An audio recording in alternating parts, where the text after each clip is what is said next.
Bam, bam, bam, bam, bam, to the boot, oh, root, to the boot, oh, root, to the boot, oh, root, to the boot, oh, root, to the boot, oh, root. Oh, bam, bam, bam, bam, bam, bam, I got a girl named Sue. She knows that. Rock and roll is a river of music. Rock and roll music is an art form. Rock and roll is here to stay. She rock to the east, she rock to the west, but she's a gal that I love best. To the boot, oh, root, to the boot, oh, root, to the boot, oh, root, to the boot, oh, root, to the boot, oh, root. Pop, pop, pop.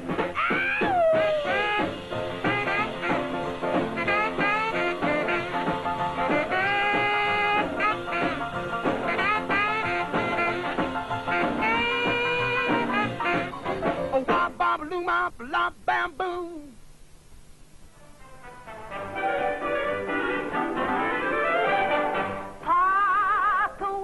In the early 1950s, popular music belonged to the realm of wholesome white performers, such as Perry Como, Doris Day, and Gail Storm. The songs they sang were designed to be as innocent and inoffensive as possible. For the most part, this music reflected the tastes of a growing white middle class, enjoying the fruits of post-war prosperity and progress. Won't you dance with me? Please dance with me. Oh, dance with me. When you hold me tight. Oh, Papa, won't you dance with me? Tonight.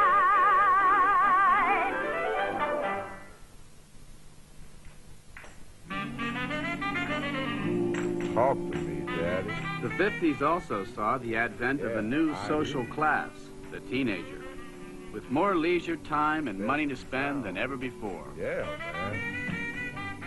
Bored with the current hit parade, young people began tuning their radios to stations that played a more exciting kind of music. Black rhythm and blues.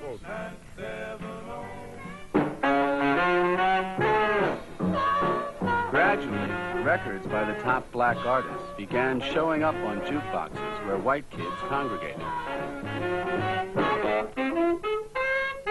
I heard the news, there's good rockin' tonight. Gonna hold my baby tight as I can. Tonight she'll know on my mind, man. I heard the news, there's good rockin' tonight.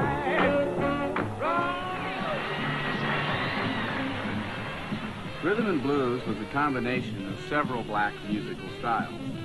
From jazz and big band music, it took its rhythm and beat. From blues and gospel, its emotional intensity. Like a one-eyed cat peeping in the people's door. Like a one-eyed cat peeping in the people's door. I can look at you, baby, there you ain't no child no more. Well, over the hill, way down underneath. Well, over the hill, way down underneath. You make me roll my eyes, baby, make me grit my teeth. I let skate, rattle and roll. Skate, rattle and roll. Skate, rattle and roll. Skate, rattle and roll. Well, hurry up, baby, before I get too old. Rattle and roll.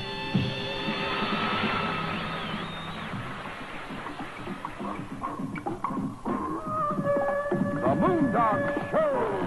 Hi, everybody. How y'all? This is yours truly, Alan Freed, welcoming you to the Big Beat once again on Eventually, a few white DJs began playing rhythm and blues records specifically for teen audiences, some using the term rock and roll to hide its black origins. Among the most prominent was a Cleveland DJ, Alan Freed. Freed played all types of R&B records, but he was partial to the smooth sounds of black vocal harmony groups.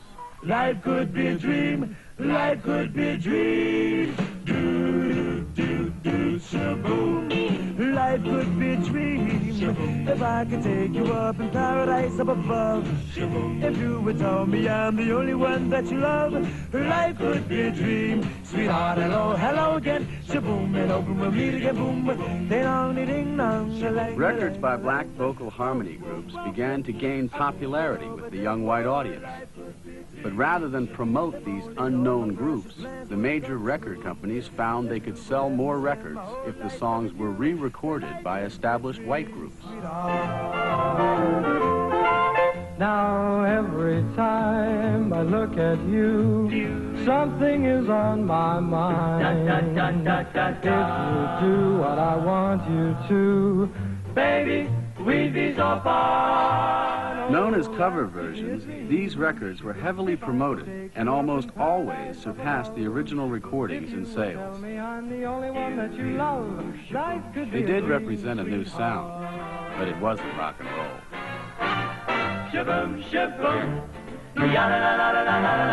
The time had come for a white performer who could adapt rhythm and blues without losing its vitality.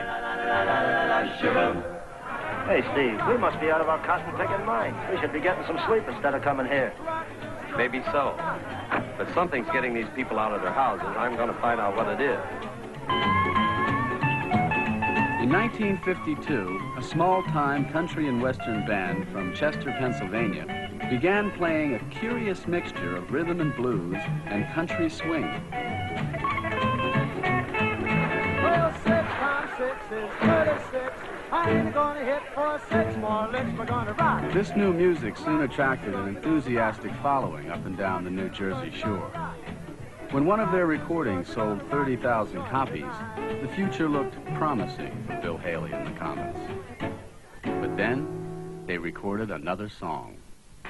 1, 2, 3 o'clock, 4 o'clock, rock. 5, 6, 7 o'clock, 8 o'clock, rock. 9, 10, 11 o'clock, 12 o'clock, rock. We're gonna rock around the clock tonight. Put your glad rags on. Join me, hon. We'll have some fun when the clock strikes 1. We're gonna rock around the clock tonight. We're gonna rock, rock, rock. Rock Around the Clock was just a moderate success when first released in 1954. But its subsequent choice as the theme song for the movie Blackboard Jungle not only made the song the year's biggest hit, but catapulted Bill Haley and rock and roll to national attention.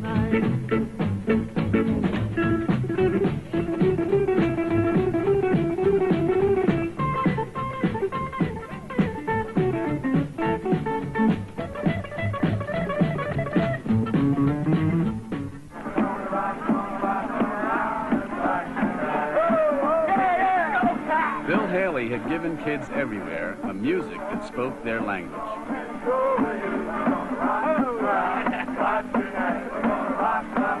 Well, now, what do you think? Oh, it's crazy music, man. That's great, Jack. That music sends me, man. It sends me. You guys dig that music all the way. Rock and roll is cool, Daddy, and you know it.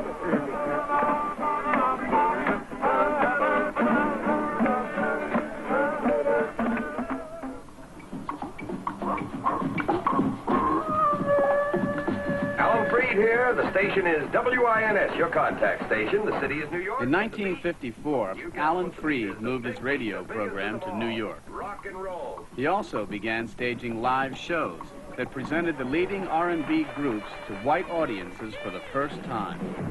Now, one of the most fabulous of all rock and roll acts, here are the Treniers. Rockin' on Tuesday, Wednesday, Thursday, rockin' on Friday, Saturday, Sunday.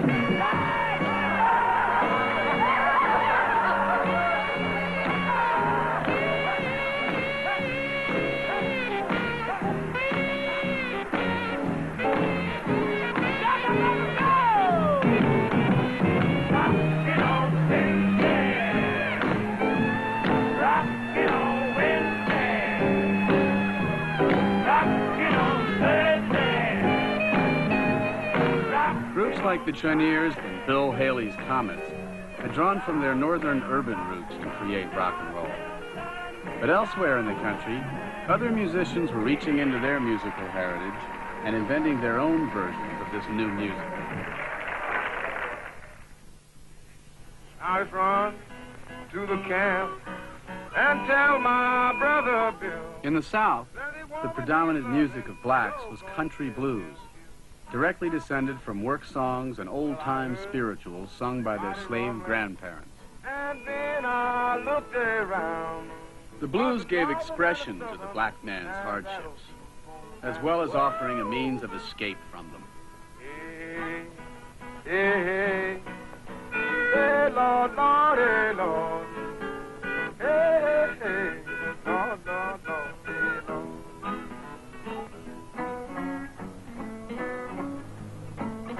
Few Southern blacks ever dreamed of making a living from their music.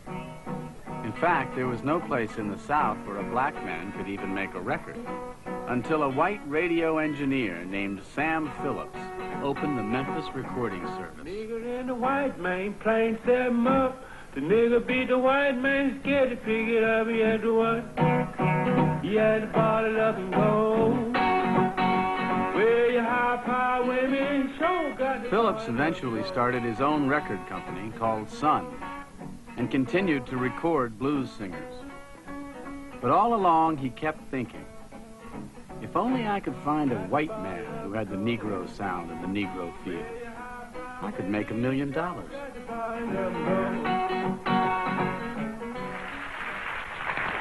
take you a lot, party, and howdy, friends and neighbors. I'd like to sing a song for you now, one of my favorites entitled, You Never Lose Your Mind.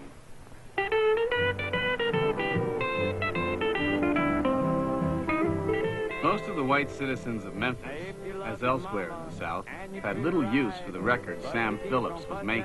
Every day and night, and she's gonna try for the Lord, yeah. They had been raised on country and western, or hillbilly music. And when your baby starts to step, and Lord, you nearly lose your mind.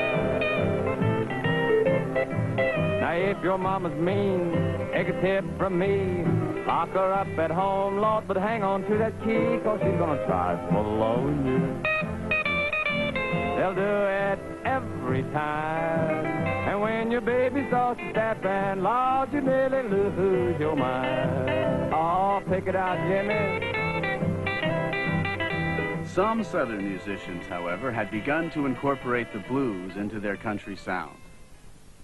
One of them was a 19-year-old Memphis truck driver who spent all his free time hanging around Sam Phillips' studio. Well, that's different. That's a pop song now, little bad. When Elvis Presley first walked into the Sun studio, he knew he was special. Elvis told Sam Phillips he didn't sing like nobody. And he was right. Well, that's all right, Mama. That's all right for you. That's all right, Mama. Just any way you do it, that's all right. That's all right. That's all right, Mama. Any way you do. Well, Mama, she done told me. Papa done told me too. Son, that guy you fooling, wish he ain't. Elvis Presley's first record, That's All Right, caught Memphis by surprise. Sam Phillips had found his man. Now, he had to make him a star. Train a ride, 16 coaches long. Train a ride, 16 coaches long. Well, that long black train got my baby and gone. Train, coming down the line. Train, coming down the line. Well, it's bringing my baby, 'cause she's my mine, she's my mine.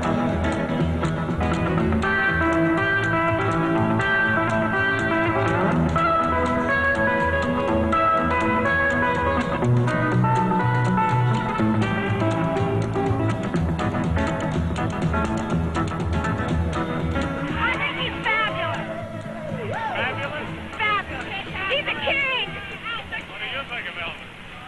Great. Is that all? Just great? No, it's everything.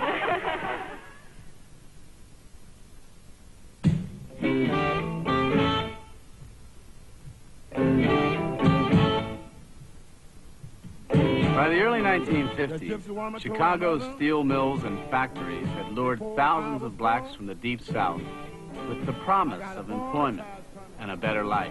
You're gonna be a son of a gun. Among them were many musicians raised on country blues. Jump and shout, then the world wanna know what this all about. But you know I'm here. Everybody knows I'm here. In the black ghetto on the sprawling South Side, musicians began to play a new style of blues, electric blues, that could be heard above the din in the noisy honky-tonks where blacks congregated.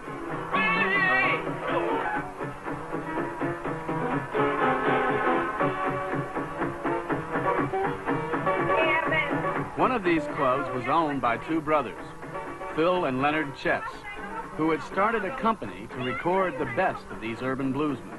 I love you, man. Let's run one down. Rolling, Master A. Master A, take one. Here we go, rolling.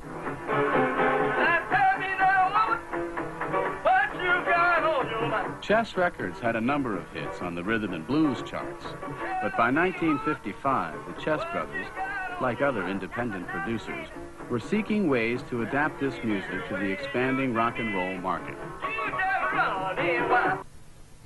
Chuck Berry was just what the Chess brothers needed. The leader of a popular East St. Louis rhythm and blues trio, Berry had come to Chicago seeking a recording contract. Arriving at Chess Studios, Berry impressed Phil and Leonard with his articulate vocal style and a guitar sound that was part blues, part country, and pure rock and roll.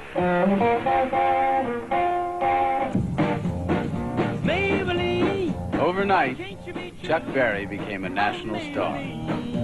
Why can't you be true? You done started doing the things you used to do.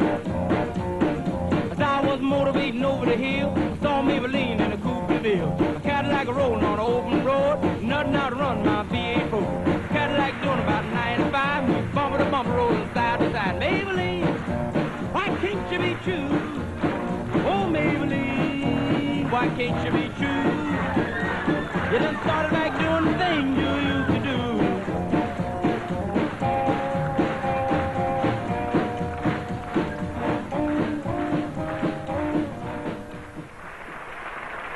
Now, ladies and gentlemen, as everybody knows, Harlem, whenever any new musical trend has evinced itself in the popular field, whether it's the Charleston or the Black Bottom or any of the rhythm songs, the first area to find out about it in advance is Harlem. A couple of weeks ago, I went up in Harlem. I'd seen these shots in the newsreels about thousands of people jamming the streets around Frank Shiffin's Apollo Theater, all trying to get in to see Dr. Jive's rhythm and roll, rhythm and color, rhythm and blues. Whatever you called it, rhythm and blues continued to evolve as more musicians picked up the rock and roll beat. One of these was another Chess artist, Bo Diddley, whose distinctive guitar style became his trademark. Oh, till the body, baby, diamond ring. If that diamond ring don't shine. Oh, till the digger to a private eye. If that private eye can't see, even I take the ring from me.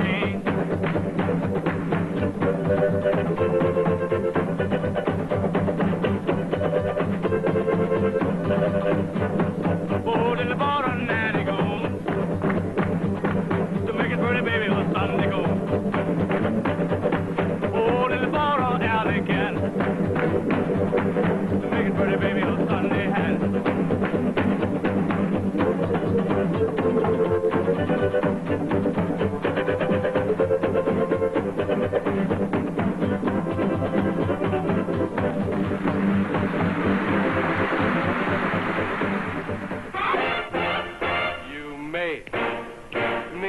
goodbye when you said goodbye, Saturday. In spite of the growing acceptance of rhythm and blues, cover versions by performers like Pat Boone still dominated.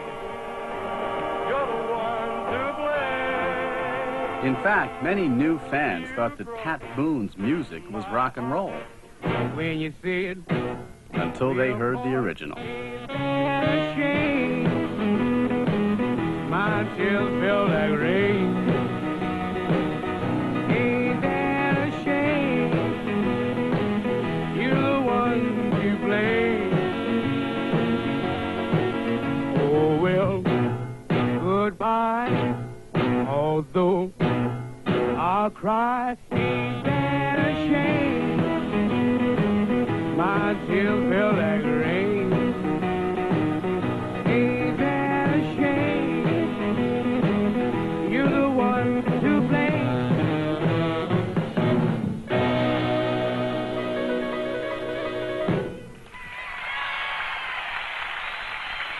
That, how'd this rock and roll all get started anyway? Well, what they call rock and roll now is rhythm and blues. I've been playing for 15 years in New Orleans. New Orleans had always been a musical city. But in addition to the jazz clubs in the French Quarter, there had been a thriving rhythm and blues scene since the early 1940s. Following the success of Fats Domino, record companies from other parts of the country began sending their artists to record in New Orleans studios.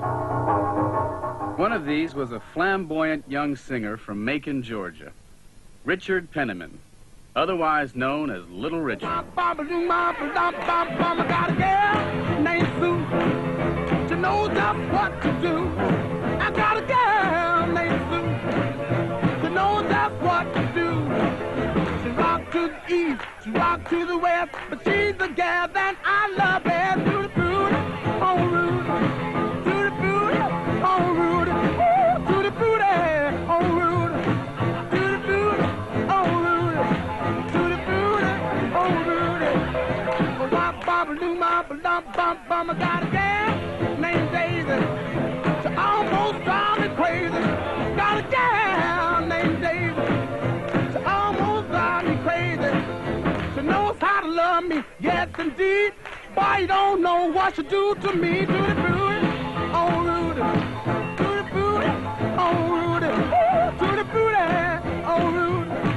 To the booty, on Rudy. To the booty, on Rudy.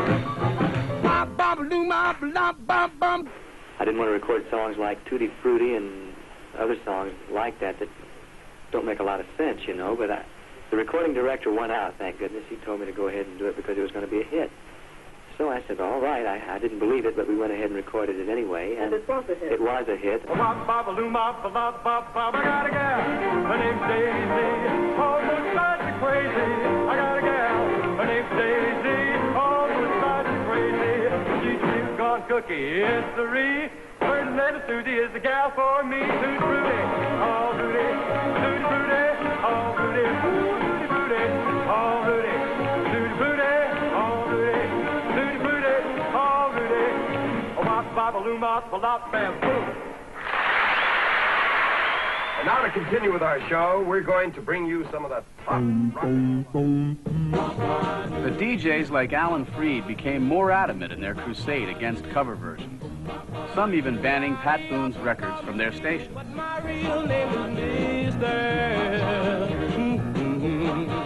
Gradually, the tables began to turn. The success of Chuck Berry, Fats Domino, and Little Richard enabled more and more black musicians to gain access to the national pop charts and the mixed audience. Well, now, some may call me Joe, some may call me Mo. This man Mosquito, he don't never take it slow. Well, now, he often call me Tito, but my real name is Girl. Now, he often call me Tito, but my real name is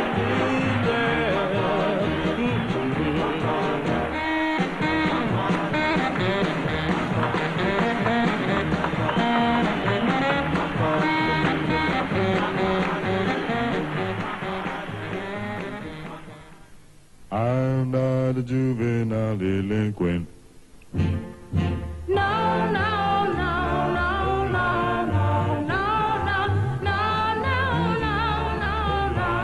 Even so, the most successful singers were those like 14-year-old Frankie Lyman, who had a sweet, innocent, and white sound. Do the thing that's right, and you'll do nothing wrong. Life will be so nice. You'll be in paradise. I know, because I'm not a juvenile delinquent. It seems to us a pretty fabulous salary. How do you spend it? I don't know about huge sums, but they go into trust for until we're 21. What do you spend the money that you do get? Well, we get an allowance of $27 a week, and that's to do with, like, say, cab fare or hamburger, any, do what you want. Yes. You know, any, Have you got any particular weakness? Well, candy. Candy. Candy? Yes, Oh, and motorbike.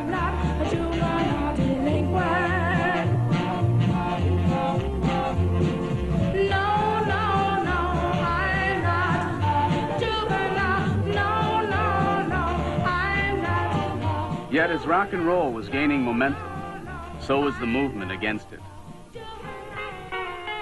They're really rocking in Boston and Pittsburgh, PA, deep in the heart of Texas and round the Frisco Bay. Why I believe that is because I know how it feels when you sing it. I know what it does to you. I know the evil feeling that you feel when you sing it. I know the lost position that you get into in the beat. Well, if you talk to the average teenager of today and you ask them what it is about rock and roll music that they like, and the first thing they'll say is the beat, the beat, the beat.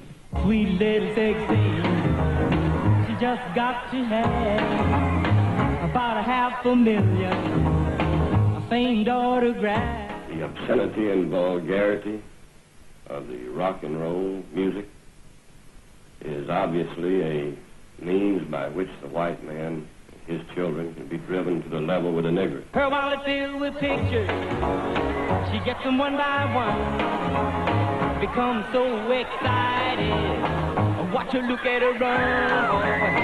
Oh, mommy, mommy. Rock and roll has got to go. They're even organizing a group to fight rock and roll. This rock and roll is a musical noise symptomatic of a decadent and irresponsible youth. I've been looking into this rock and roll stuff, and believe me, what I see disgusts me.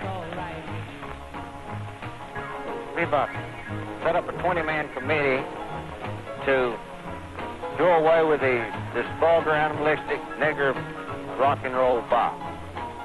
If we choose to call that the communist ideology, I think we hit it fairly on the head. But they'll be rocking in Boston, Pittsburgh, PA, deep in the heart of Texas, and round the Frisco Bay, way out in St.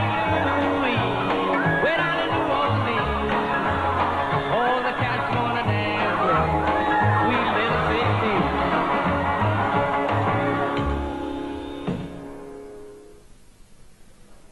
By the end of 1955, Elvis Presley had become popular throughout the South, but he still hadn't produced a national hit. Nevertheless, sensing his raw talent, RCA, with the help of manager Colonel Tom Parker, bought Presley's contract from Sun Records and launched a massive campaign of press and television appearances. Hello? Hi, Gardner calling. I have Elvis Presley on the phone. Hello? Hello, Elvis. Just one moment. Hello, Elvis. You know, less than 2 years ago, you were earning $14 a week as a movie usher, and then $35 a week for driving a truck in Memphis.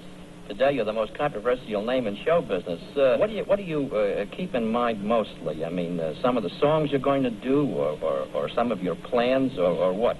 What goes through your mind? Well, everything has happened to me so fast in the last year and a half till I'm all mixed up, you know. I mean, I can't keep up with everything that's happening. Your style of gyrating while you sing has been bitterly criticized, even by usually mild and gentle TV critics. Now, do you bear any animosity towards these critics? Well, not really. Those people have a job to do, and they do it. And do you think you've learned anything from the criticism leveled at you? No, I haven't. You haven't, huh? Because I don't feel that I'm doing anything wrong.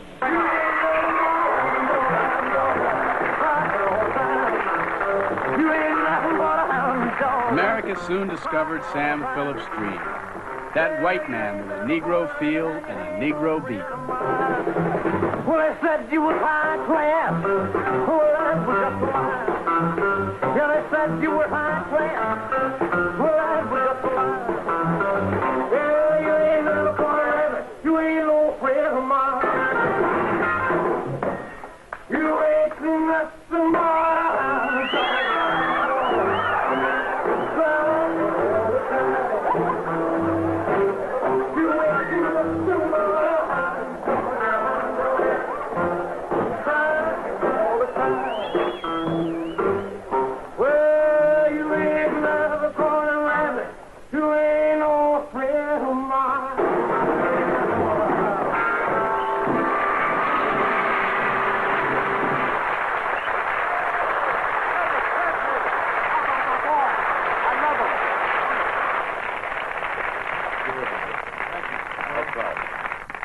I want to tell you something. Incidentally, ladies and gentlemen, I don't think that I'm revealing any secrets when I say that that Elvis Presley is the fastest rising young singer in the entertainment industry today. Elvis had in 6 months achieved more fame than any other singer in history. Some people felt that Sam Phillips had made a big mistake. But Phillips was certain that another one of his artists, whose record had just hit #1, would become even bigger than Elvis. The record has sold, what, about 1,200,000 copies, right? That's right, Perry. It makes me happy. Well, I'm sure you're very happy about it, Carl. Is your trio ready? I can get them ready. Would you please? Friends, here he is. Very nice to have Carl on the show. Carl Perkins and the trio stepping out in their blue suede shoes.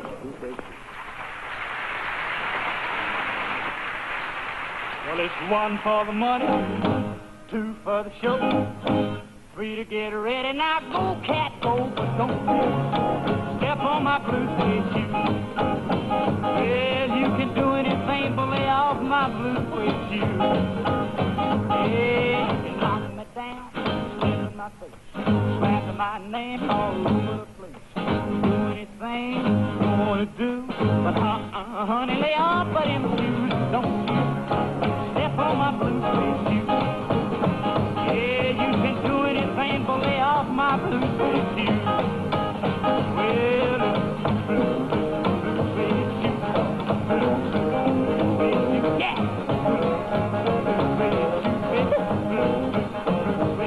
Well, you can do anything but lay off of my blue suede shoes.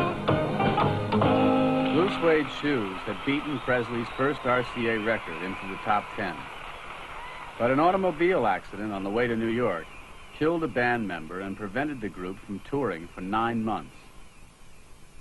Perkins recovered, but his career never did. I would like to say right now that the people over 20th Century Fox have really been wonderful. All the great stars in the cast, the director and the producer. This is our first picture. Elvis was now the undisputed king of rock and roll.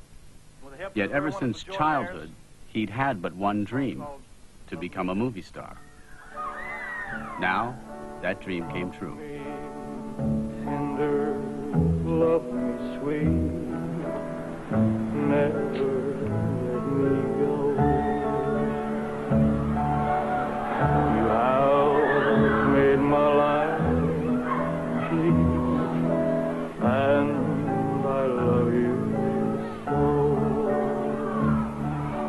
Love me tender, love me true, all my dreams fulfill. For my darling, I love you, and I always will. Well, I'm gonna write a little letter, I'm gonna mail it to my local DJ. By the end of 1956, rock and roll had created a revolution that could not be stopped. Teenagers everywhere went rock and roll crazy. You know my temperature rising, the jukebox blowing a fuse. My heart beating rhythm and my soul keep a singing the blues. I roll over Beethoven, tell Tchaikovsky the news. I got the rockin' pneumonia, I need a shot of rhythm and blues. I caught the rolling arthritis sitting down at a rhythm review. I roll over Beethoven, they're rockin' in 2 by 2. Well, if you feel it and like it, go get your lover, then reel and rock it. Roll it over, then move on up just a trifle further, then reel and rock with one another. Roll over Beethoven, dig these rhythm and blues.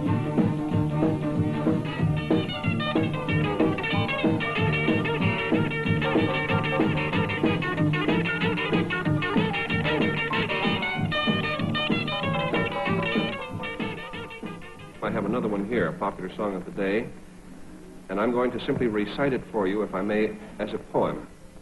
Just drink in the simple beauty and the profundity of the sentiment. Sketch. Bee-bop-a-loo-ba, she's my baby. Bee-bop-a-loo-ba, I don't mean maybe. She's the one that's got the beat. She's the one with flying feet. She's the one that walks around the store. She's the one that gets more and more.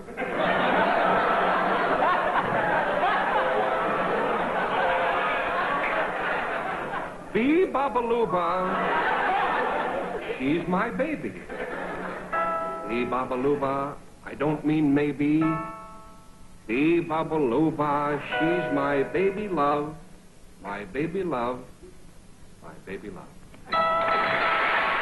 Oh, bee-bop-a-loo, she's my baby. Bee-bop-a-loo. Most record executives still didn't understand rock and roll, but they could no longer ignore the demand for the big beat. As the record industry opened its doors to new artists, a second wave of performers appeared.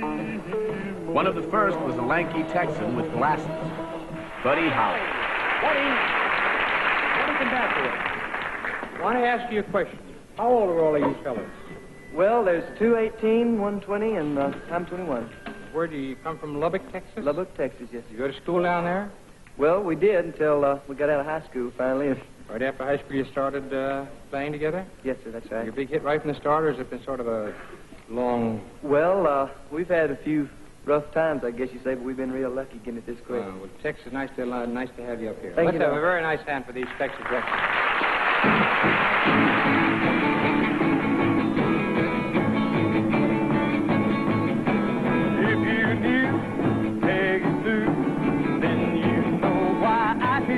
Without Peggy, my Peggy Sue.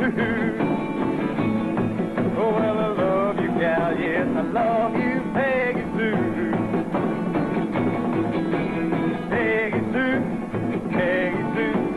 Oh, how my heart yearns for you. Oh, Peggy, my Peggy Sue. Oh, well, I love you, gal, yes, I love you, Peggy Sue.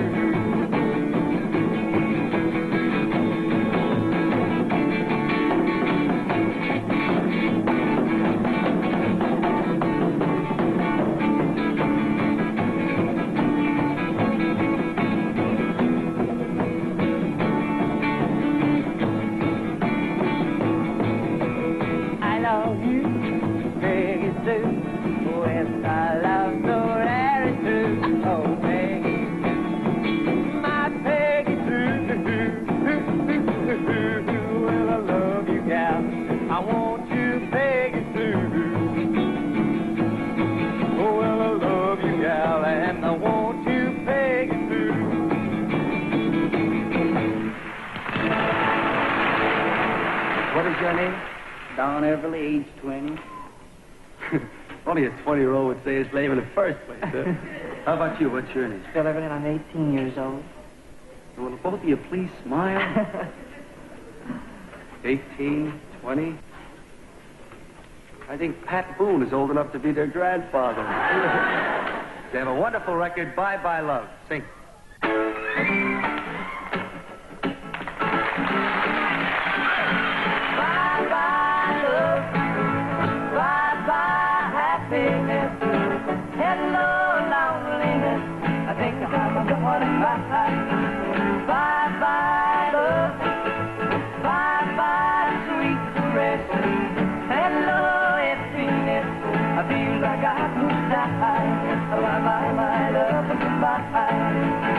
There goes my baby with someone new. She sure looked happy after and blue.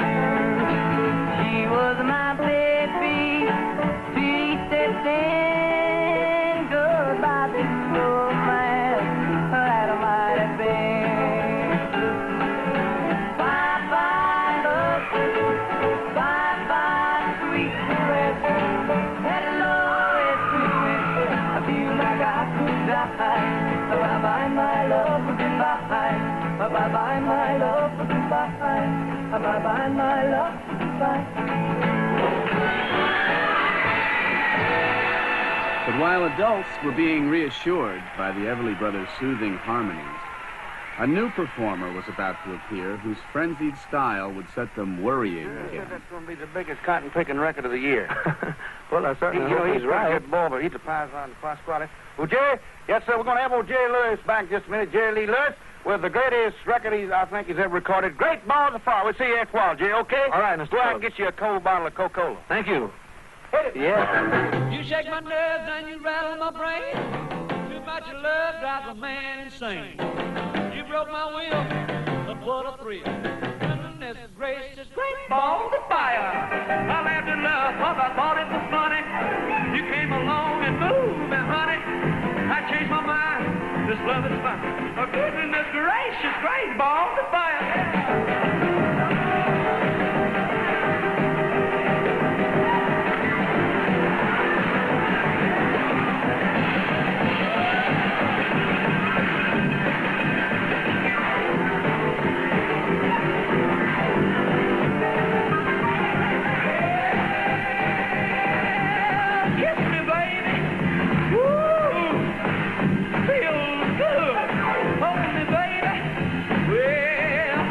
Loved you like a lover should. You're fine, so kind.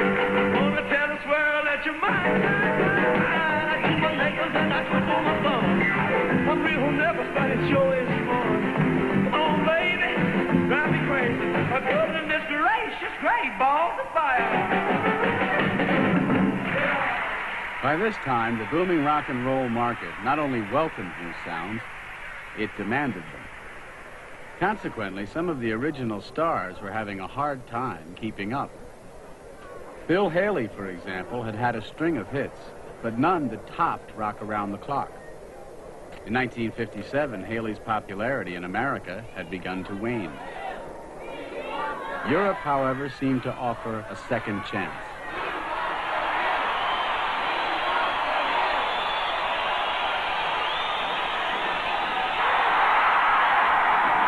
I say you're used to this sort of thing, aren't you?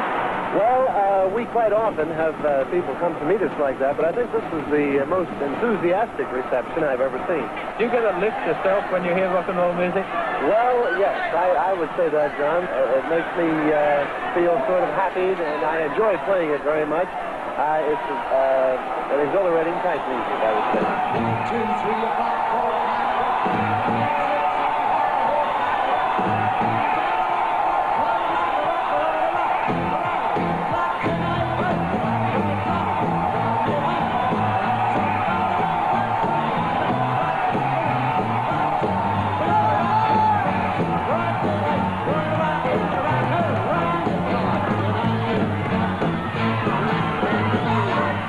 European teenagers had been eagerly following rock and roll's progress in America from the start.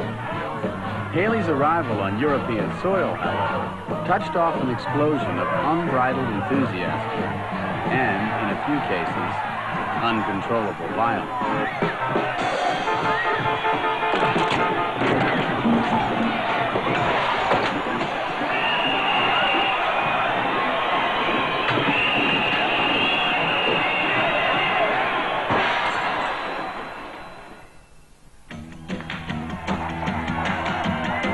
In America, too, things were getting out of hand.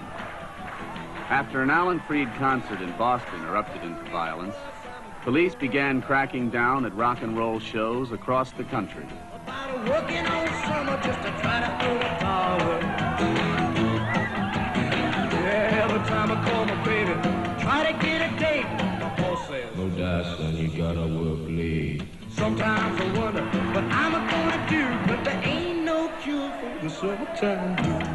Well, Don, it's our feeling here in Jersey City that this rock and roll rhythm is filled with dynamite, and we don't want the dynamite to go off in the Roosevelt Stadium in Jersey City.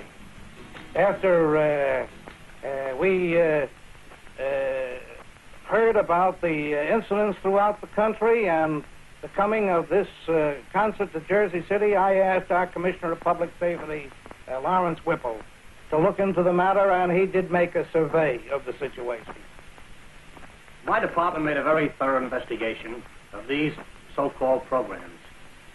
We had telephone conversations and correspondence with various municipalities, included among these being Hartford, Connecticut, Orange, New Jersey, Asbury Park, and the city of Hoboken.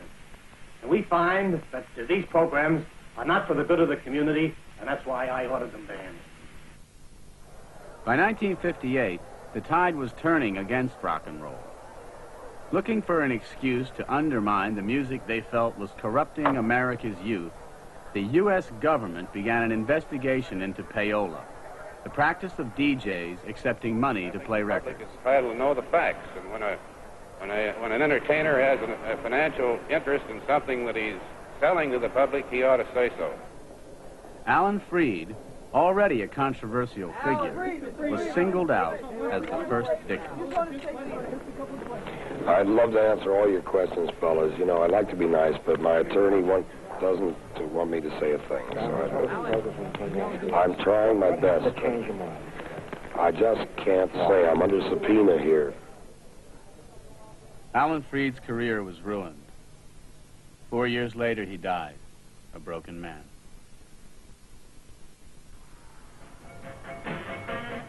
Rock and roll had turned the music industry and young America upside down. But for some of the performers who had given it life, the end was already drawing near.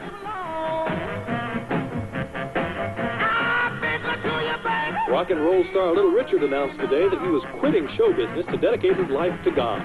The always unpredictable singing idol, who claims to have made over $1 million in the last 2 years with hits such as Tutti Frutti and Lucille, has enrolled in a Bible college in Alabama to, in his own words, make peace with Jesus. The abrupt announcement, which came at what seems the height of his brief career, stunned the music industry and fans everywhere.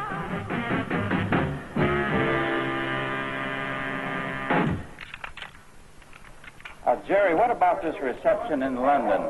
Can you tell us about that? Yes, sir. We had a very good reception, sir. Oh, is that so? Yes, we had a very nice time, and the people treated us real nice. Well, the papers reported that you were greeted with silence over there and with catcalls from the audience. Is that right?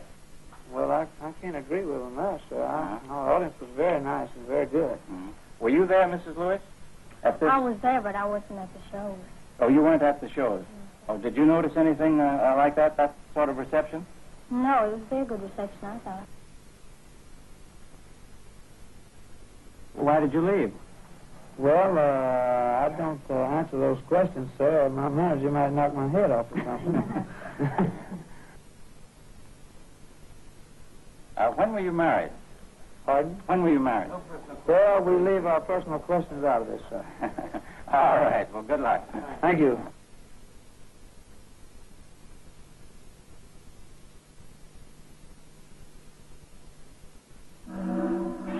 We're here today at the the German port of Bremen as Private Elvis Presley arrives in Europe to begin his tour of duty with the American 3rd Armored Division. Hundreds of young German fans have come here to greet Elvis and to get one last look at the king of rock and roll before he disappears into Army life. The military police are doing their best to control the crowd as Elvis presses his way toward the troop train that will take him to the American Army base near Frankfurt. Elvis seems to be taking it all in stride as the fans press closer, aware that this is the last they may see of their singing idol for the next 2 years.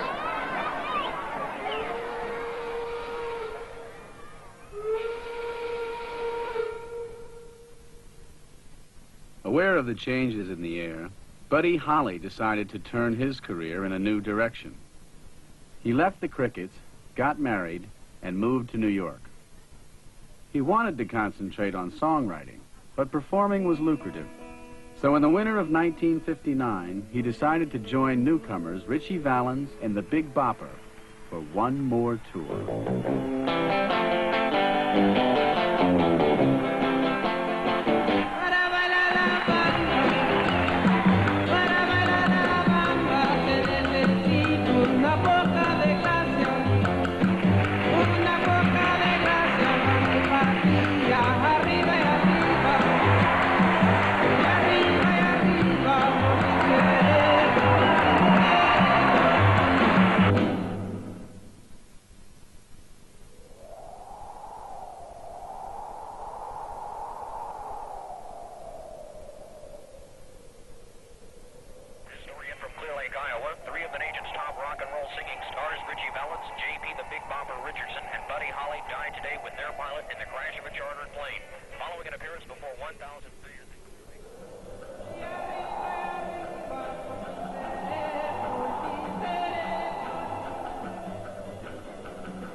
Paul Anka and Fabian were brought in to finish the tour. The popularity of these so-called teen idols was indicative of the changes that were taking place. Their music pretended to be rock and roll, but for the most part was just a parody of it. Ironically, the fans didn't seem to notice. Gonna get 1,000 kicks, kiss 1,000 chicks. The decade ended as it had begun. The homogenizing influence of the music establishment produced clean-cut, respectable, white performers who stayed well within the bounds of polite entertainment.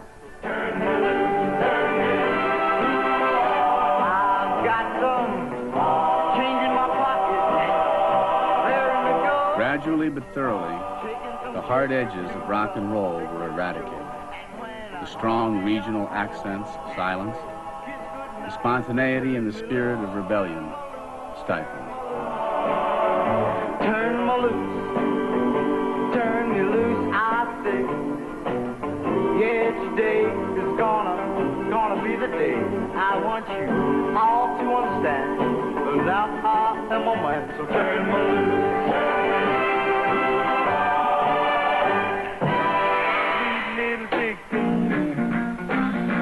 By 1959, out of the original artists, only Chuck Berry seemed immune to the forces that were changing rock and roll. Her wallet filled with things. She gets them one by one. I'm so excited. I watch her look at her run. In a way, it was apt that Berry would continue. His music was youth personified. It celebrated the universal hopes and dreams of all teenagers, black and white, rich and poor, from every region. It was rebellious, but in a good-natured way. Its message was a lasting one that would not only endure, but inspire generations of musicians to come. They'll still be rocking in deep in the heart of Texas. All over St. Louis, way down in New Orleans. All the cats wanna Dixie, sweet little Dixie.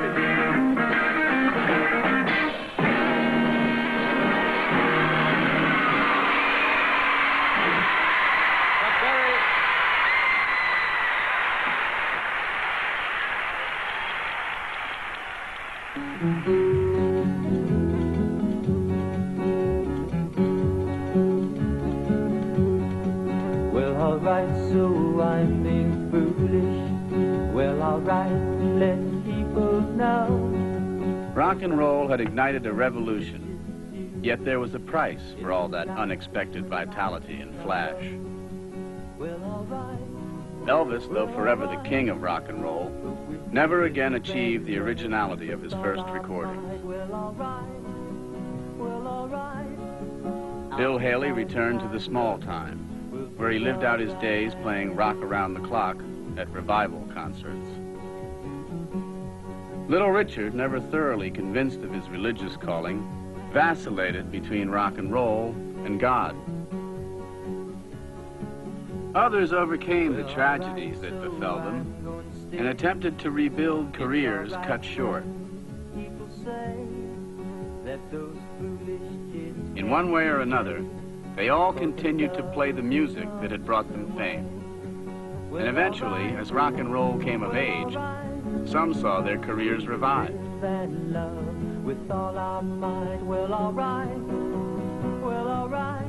But however fate treated them, neither the passage of time nor the whims of popular taste could diminish the magnitude of their contribution.